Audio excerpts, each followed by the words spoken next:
छब्बीस अप्रैल को 13 राज्यों की 89 सीटों पर लोकसभा चुनाव के दूसरे चरण के लिए हाई वोल्टेज प्रचार बंद हो गया है। केरल की सभी 20 सीटों, कर्नाटक की 28 में से 14 सीटों, राजस्थान की 13 सीटों पर मतदान होना है। महाराष्ट्र और उत्तर प्रदेश में 8-8 सीटें, मध्य प्रदेश में 7 सीटें, असम और बिहार में 5-5 सीटें, छत्तीसगढ़ और पश्चिम बंगाल में 3-3 सीटें और मणिपुर, त्रिपुरा और जम्मू कश्मीर में 1-1 सीट है। शुक्रवार के चरण के बाद केरल, राजस्थान और त्रिपुरा में मतदान खत्म हो जाएगा। चुनाव आयोग के अधिकारियों ने कहा कि 24 अप्रैल को भाजपा के आधिकारिक हैंडल से एक सोशल मीडिया पोस्ट पर एक एफआईआर दर्ज की गई थी, जिसमें कथित तौर पर विभिन्न समूहों और वर्गों के बीच नफरत और दुश्मनी को बढ़ावा देने की कोशिश की गई थी।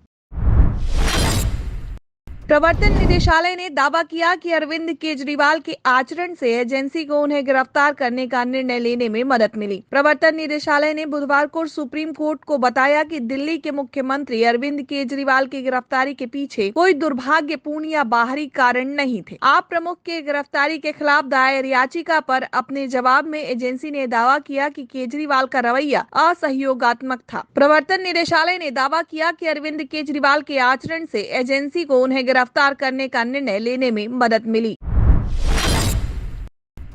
केंद्रीय मंत्री स्मृति ईरानी ने कांग्रेस नेता राहुल गांधी पर 26 अप्रैल के बाद अमेठी का दौरा करने और निर्वाचन क्षेत्र में कई मंदिरों का दौरा करते समय जाति विभाजन का फायदा उठाने की योजना बनाने का आरोप लगाया। पिछले आम चुनाव में गांधी को हराने वाले स्थानीय सांसद ने आरोप लगाया। 26 अप्रैल को वायनाड में मतदान के बाद राहुल गांधी यहां आएंगे और सभी को बताएंगे कि अमेठी उनका परिवार है और यहाँ के समाज के जातिवाद की आग भड़काएंगे। कांग्रेस का पुराना किला। कांग्रेस ने अभी तक इस सीट के लिए अपने उम्मीदवार की घोषणा नहीं की है, लेकिन स्थानीय पार्टी कार्यकर्ता राहुल गांधी को फिर से मैदान में उतारने की वकालत कर रहे हैं। जैसा कि प्रधानमंत्री नरेंद्र मोदी ने राज्य की ओबीसी सूची में मुस्लिम समुदाय को शामिल करने के कांग्रेस के नेतृत्व वाली कर्नाटक सरकार के फैसले की निंदा की। रिकॉर्ड बताते हैं कि आरक्षण पहली बार 1995 में एचडी देवगौड़ा की जनता दल द्वारा लागू किया गया था। दिलचस्प बात यह है कि देवगौड़ा की जद अब भाजपा के नेतृत्व वाले राष्ट्रीय जनतांत्रिक गठबंधन की सहयोगी है। मध्य प्रदेश की रैली में पीएम मोदी ने कांग्रेस को ओबीसी का सबसे बड़ा दुश्मन करार देते हुए कहा कि एक बार फिर कांग्रेस ने पिछले दरवाजे से ओबीसी के साथ सभी मुस्लिम जातियों को शामिल करके कर्नाटक में धार्मिक आधार पर आरक्षण दिया है। इस कदम से ओबीसी समुदाय को आरक्षण के एक महत्वपूर्ण हिस्से से वंचित कर दिया गया है। भाजपा के जम्मू कश्मीर प्रमुख रविंदर रैना को उम्मीद थी कि दिल्ली में उनके आका अनंतनाग राजौरी लोकसभा सीट के लिए उतारे जाने वाले उम्मीदवार पर अपना निर्णय स्पष्ट करेंगे। उनके बजाय 17 अप्रैल को रैना को फोन आया कि भाजपा के राष्ट्रीय महासचिव तरुण चुघ जम्मू आ रहे हैं। रैना और जम्मू कश्मीर भाजपा में उनके सहयोगी अंततः यह जानकर दंग रह गए कि पार्टी अनंतनाग राजौरी के साथ साथ कश्मीर घाटी में श्रीनगर और बारामूला सीटों के लिए उम्मीदवारों को नामांकित नहीं करेगी।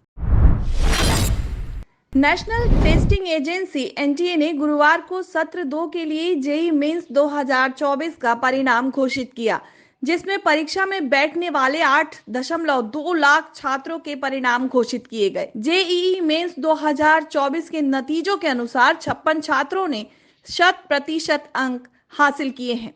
वे सभी छात्र जो जेईई मेंस 2024 परीक्षा के लिए उपस्थित हुए थे, वे आधिकारिक वेबसाइट jeimain.nta.ac.in पर अपना स्कोर देख सकते हैं। एनटीए ने जेईई मेंस 2024 के नतीजों में टॉपर्स की सूची की घोषणा भी कर दी है। आंध्र प्रदेश से चिंटू सतीश कुमार, दादरा और नगर हवेली से दत्तराज बालकृष्ण सौदागर, दिल्ली से तनय झा, गुजरात से पारेख मीत विक्रम भाई जेईई मेंस 2024 के टॉपर्स में से हैं। भारतीय जनता पार्टी यानी कि भाजपा नेता और केंद्रीय मंत्री नितिन गडकरी बुधवार को महाराष्ट्र के यवतमाल में लोकसभा चुनाव प्रचार रैली के दौरान बेहोश हो गए। सोशल मीडिया पर साझा किए गए एक वीडियो में मंत्री को मंच पर चक्कर आते और फिर बेहोश होते हुए दिखाया गया। जैसे ही नितिन गडकरी को बेहोशी का दौरा पड़ा, उनके साथ मौजूद सुरक्षा कर्मी उन्हें मंच से बाहर ले गए। हालांकि नितिन गडकरी कुछ मिनट बाद ठीक हो गए और वापस भाषण पूरा किया। नेहरू गांधी परिवार के करीबी, विश्वास पात्र और राजीव गांधी के सहयोगी सैम पित्रोदा, जो अब इंडियन ओवरसीज कांग्रेस के प्रमुख हैं, इन्होंने लोकसभा चुनाव से ठीक पहले बुधवार को अपने बयान में विरासत का वर्णन करके एक बार फिर पार्टी को मुश्किल में डाल दिया है। एक दिलचस्प प्रावधान के रूप में संयुक्त राज्य अमेरिका के कानून की तर्ज पर करा। शिकागो में रहने वाले 81 वर्ष पित्रोदा अपनी वेबसाइट पर खुद को दूरसंचार आविष्कारक, उद्यमी, विकास विचारक और नीति निर्माता बताते हैं। इन्होंने राजीव गांधी के प्रधानमंत्री रहते हुए उनके सलाहकार के रूप में भी काम किया था। अपने गृह जिले कालाबुरागी के लोगों से भावनात्मक अपील में कांग्रेस अध्यक्ष मल्लिकार्जुन खड़गे ने उनसे आग्रह किया कि अगर उन्हें लगता है कि उन्होंने उनके लिए काम किया है तो वे उनके अंतिम संस्कार में शामिल हों, भले ही उन्होंने आगामी लोकसभा चुनाव में पार्टी उम्मीदवार को वोट न देने का फैसला किया हो। 81 वर्षीय नेता ने कहा कि अगर लोगों ने कांग्रेस उम्मीदवार का समर्थन नहीं किया तो उन्हें लगेगा कि कलबुर्गी में अब उनके लिए कोई जगह नहीं है। उम्मीदवार, मैं सोचूंगा कि यहाँ मेरे लिए कोई जगह नहीं है और मैं आपका दिल नहीं जीत सका। खड़गे ने कहा कि जिन्होंने 2009 और 2014 में कलबुर्गी में लोकसभा चुनाव जीता था, लेकिन 2019 में हार गए।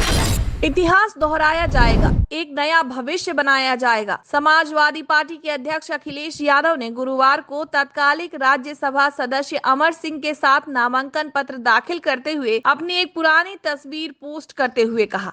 अखिलेश दोपहर 12 बजे के करीब लोकसभा चुनाव के लिए कन्नौज से अपना पर्चा दाखिल करने वाले हैं, लेकिन इस बार एक समय शक्तिशाली रहे अमर सिंह, जिनका निधन 2020 में हो गया था, उनकी बजाय उनके चाचा राम गोपाल यादव सपा प्रमुख का समर्थन करने के लिए उत्तर प्रदेश के शहर में पहुंचे थे। रण अब प्रचंड है, बल है, बलवान है, क्रांति का संकल्प है,